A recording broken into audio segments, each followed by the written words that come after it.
So Batman Year One is rightfully hailed as one of the greatest Batman comics ever. If you haven't ever read it before, I highly recommend it. It's something that can be enjoyed not just as a superhero comic, but it's also really a good crime comic. The most recent printing of it has combined it with Batman Year Two, which is a story I had never read before, and it also has a lot of other Batman issues from the 80s included in this collection. DC has really been killing it with their publishing recently. They've been printing a lot of stuff and they've been making it pretty affordable. So they've been doing these DC Finest collections, which are like 500 or 600 pages, and they run for $40, but if you know where to look online, you can get them for like $20, $25. And it's all printed on like really great quality paper, and the stories have mostly never been reprinted before, which is really cool. However, as you read more of these, then you start to understand why maybe that's the case. It's not that the stories are bad, it's just that there are a lot of ones that are silly and maybe don't align with your modern conception of the character of Batman. And so I just wanted to talk about this collection and share some thoughts on it. And we'll start off with the best part, which is Year One.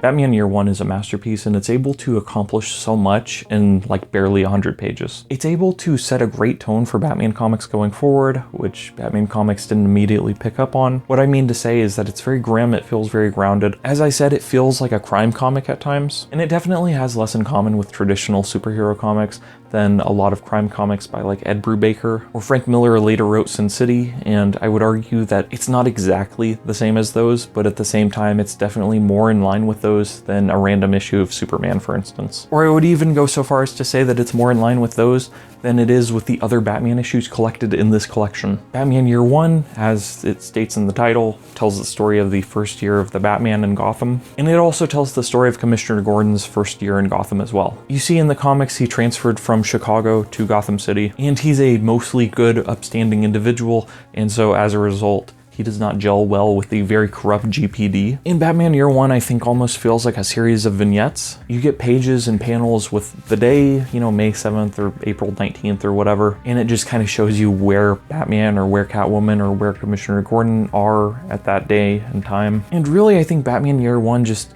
as I said, it's able to do so much in just such a limited space. It's only 4 issues long, which is crazy whenever you remember the fact that it is kind of seen as the definitive Batman origin story. There have been other great Batman origin stories since this that I think are really excellent. 0 Year, for instance. Absolute Batman has a version of the Batman origin story in there. Jeff Johns wrote the Earth 1 series, which I think is pretty good. But really all these stories in like Batman Begins, for instance, they're all deeply indebted to Batman Year One. And I think that because of the fact that you're able to see it both from Bruce's perspective and Commissioner Gordon's perspective, it does a lot to humanize Commissioner Gordon. And you also see Commissioner Gordon make mistakes. So for instance, he has an affair. And even in this comic, I would argue that Bruce Wayne feels more distant than he does in a lot of other comics. The Batman feels more distant. And as I said, the comic takes place across a period of a year. And so just as the days seem to be rushing on by, you get the feeling that things are changing very quickly as soon as the Batman is introduced to Gotham. He immediately begins taking on crime families, and you see Batman screwing up and making mistakes and getting into fights that he doesn't win. And really, it's a comic you could sit and examine for hours. But that's not really what this video is, because again, we're talking about the collection as a whole.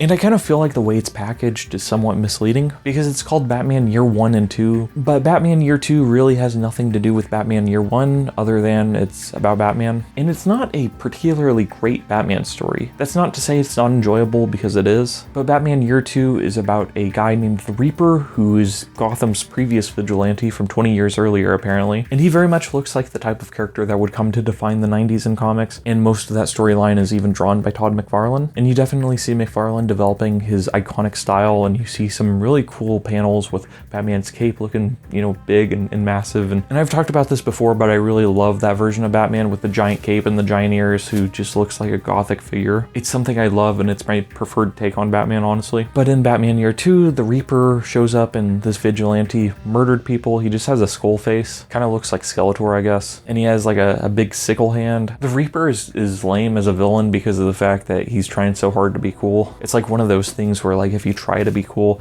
then you're not, but if you don't try to be cool, then you will be cool, or at the very least you won't be not cool. I guess. And Batman Year 2 is bonkers because in an earlier Batman comic in this collection, not Year 1, but in an earlier comic also written by Mike Barr, it is revealed that Bruce Wayne actually kept the gun that Joe Chill used to kill his parents, and he hid it away, and the Batman pulls out this gun and he considers using guns. And so you see Batman using guns in this as a tool. And I think that's an interesting take on Batman, and I kind of like it. But what I don't like is Batman teams up with Joe Chill. Like he finds the guy who killed his parents, and then he teams up with him, and it's all in pursuit of trying to take down the Reaper who's out here massacring dudes. And then eventually Batman takes Joe Chill aside and he takes off his mask and he says, "I'm Bruce Wayne, I'm the guy whose parents you killed 20 years ago."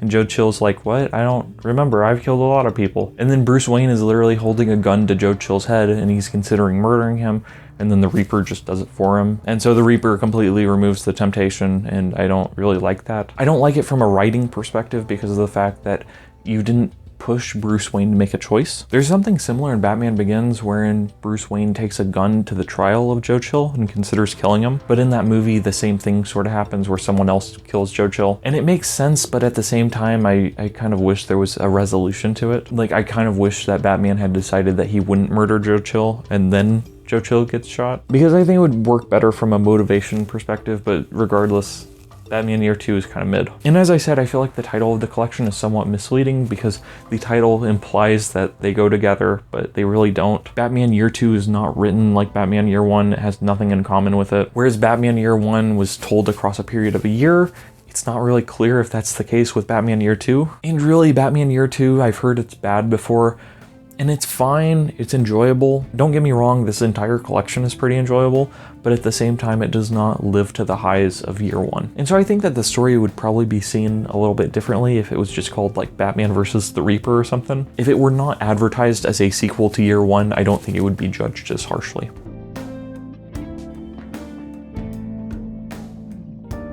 Now let's talk about some of the bonkers crap in this collection. There's an issue wherein Batman teams up with Sherlock Holmes. That's kind of weird. I did want to talk about a storyline involving Jason Todd because this is the redoing of Jason Todd's origin story. Originally, Jason Todd was a circus boy, same as Dick Grayson, the first Robin, and basically Jason Todd's parents were killed in a crime-related circus thing. I don't know. I guess circuses are known for being involved in organized crime, but anyways, his parents got killed during it. But then they redid his origin story after Crisis on Infinite Earths, and so what his new origin story is that he was found stealing the tires off the Batmobile, and then Batman tracked him down and made him reinstall the tires. And Jason Todd was homeless, and so he was just living in some abandoned building. And Batman tells him, "Okay, Jason, if you want me to not report you to the authorities, then you're gonna have to go to school, and there's a nice Australian grandma who opened up a school for boys." And so Batman takes this like 12-year-old Jason Todd and he introduces him to the grandma, and the grandma's like, "Oh, he'll make a nice addition to my boys' school." And then it turns out that this grandma is actually,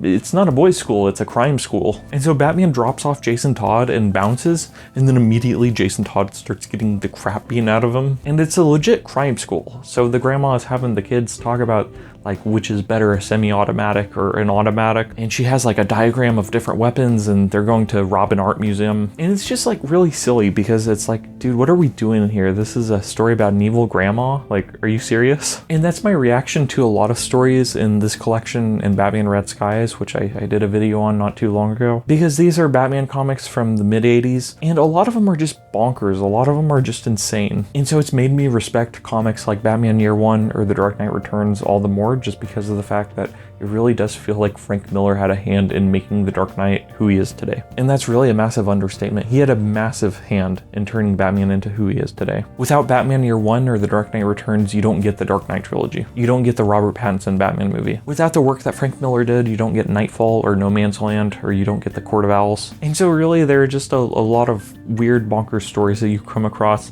and this one about the evil grandma school is one that really cracked me up.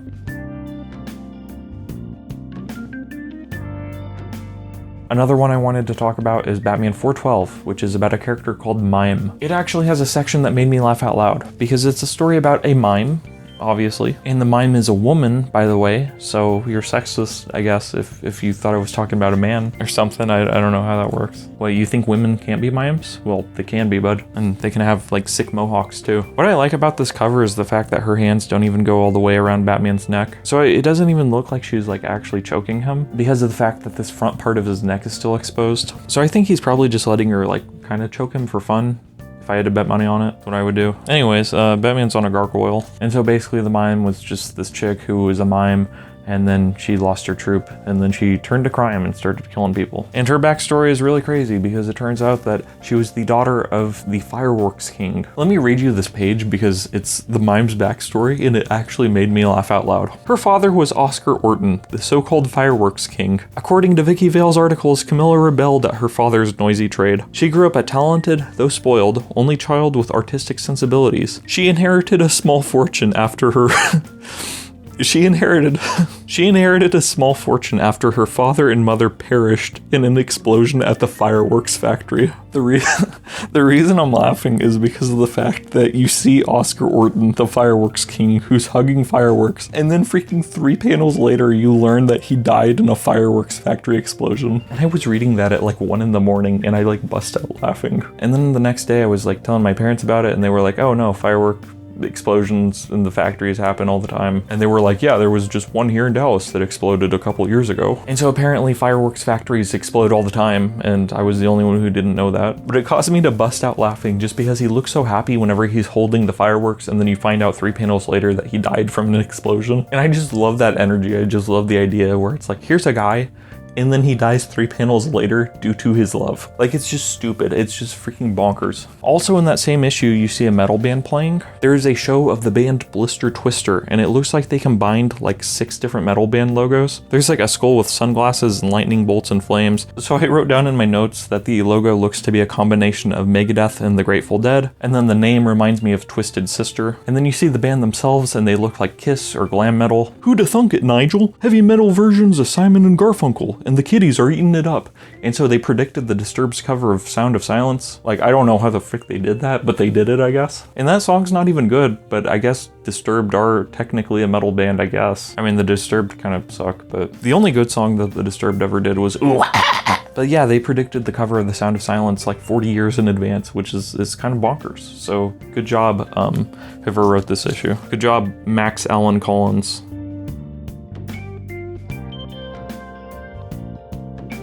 Max Collins also wrote a couple issues that I think are really interesting. Batman 402 has essentially the same plot as Batman the Imposter. And I'm not saying that Batman the Imposter ripped off Batman 402 because quite frankly, I don't know if anyone even knew about this issue before this collection was published. And Batman the Imposter came out like end of 2021 and I loved it. But both comics basically featured disgruntled police officers dressing up as Batman and then executing people while dressed as Batman, and thereby Batman gets all the blame for the executions. And it's basically the same premise. The execution is completely different just because comic book sensibilities were very different in the year 1985 than they were in the year almost said 19. Then they were in the year 2021. But all in all, I'm just kind of reminded of that James Gunn quote where he says that basically every Batman story has been told. And I think there is some truth to that, but at the same time, I think every generation will tell their Batman stories in different ways. And so certainly, while the concept between the two stories may be shared, I do think ultimately they are two completely different stories just because of the way they're executed. And I would recommend both, honestly. I think both are quality. Speaking of quality, there is an annual in here that has 2 stories, both about love. The second story in the annual is about Penguin finding love, where basically he's opening up, what the frick is it? I was gonna say a windshield wiper factory, but I don't think that's right. Windshield wiper factory, are you freaking kidding me? I don't even know what that is. Oh, it's an umbrella factory. Sorry, it's something equally stupid. So the Penguin fell in love with some girl who looks basically like him, and he decides to go straight and to stop being a crook, and he just freaking opened an umbrella factory, and then Batman crashes it. And then Batman gets him rearrested because he's not doing the right thing or something. Oh, Penguin's in violation of parole by hiring ex-felons. And so that's how the Penguin goes back to prison. And so Batman kind of screws him over there. And also the Penguin has a suit that's a jail suit. He has a special jail suit where he looks fancy. because he's the Penguin. I don't know, the Penguin kind of blows. I've never liked him as a villain.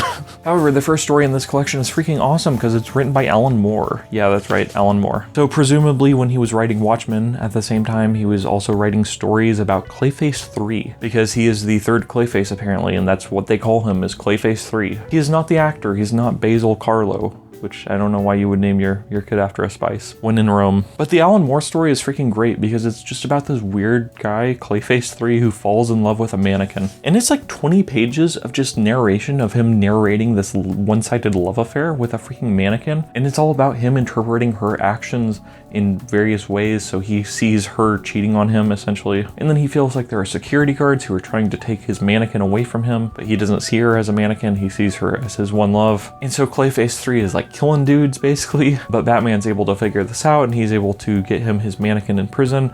But then Clayface 3 is unhappy because they're essentially like a tired married couple. And so by the end of things, even though Clayface 3 has the mannequin he wanted, he still isn't happy. And it's just a really like weird and creative story, and I loved it. It actually reminds me a lot of Frankenstein and Frankenstein Wanting a Bride. It's the same sort of thing, and this is actually a storyline that gets picked up on in Nightfall and Knight's Quest. But really I would have to say that if you only read one thing from this collection that isn't year one, then read the Batman Annual because of that. Batman Annual 11, that's what you want. And that really is kind of the reason why I like reading older collections like this and why I like going through older material that maybe hasn't been reprinted. There are some real gems in there. There are some real thoughtful stories. There are a lot of things that get dismissed because of the fact they're old, but really there's still great stuff. People like to say crap like, oh, the 70s were the best time for music, or the 80s, and there's no stuff that's good being produced now. But the fact of the matter is that there is good stuff and there's bad stuff in any age and any era. And sometimes bad stuff is remembered when it shouldn't be, and sometimes good stuff is forgotten when it shouldn't be. So like the Alan Moore Clayface story, for instance, Alan Moore is remembered for all the other DC stuff he did in the 80s. He's remembered for Watchmen or V for Vendetta or Swamp Thing. He's remembered for creating John Constantine, but he is not remembered for writing one story in a Batman Annual in 1987. And it's a shame because it's a great freaking story, and I found it really engaging.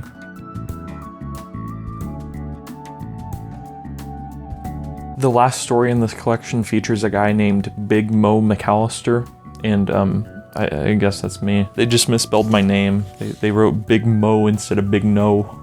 Big Noah. Yeah, I feel like the reason why more characters don't have the last name McAllister is because there's like 5 billion different ways to spell it. Like Kevin McAllister, I think, is the only notable McAllister that I can think of in media. And so if there are any other noteworthy characters with the last name McAllister, let me know. I can guarantee none of them will have their last name spelled the way that I spell mine. My last name is 9 letters with no repeats. And literally any time I've ever seen name spelled by anyone else, they always put in a repeat letter. They always put in like a double C or a double L. Sometimes they'll write Mac, like MCA. Regardless, I am Big Mo McAllister. I am the gangster that Batman fights.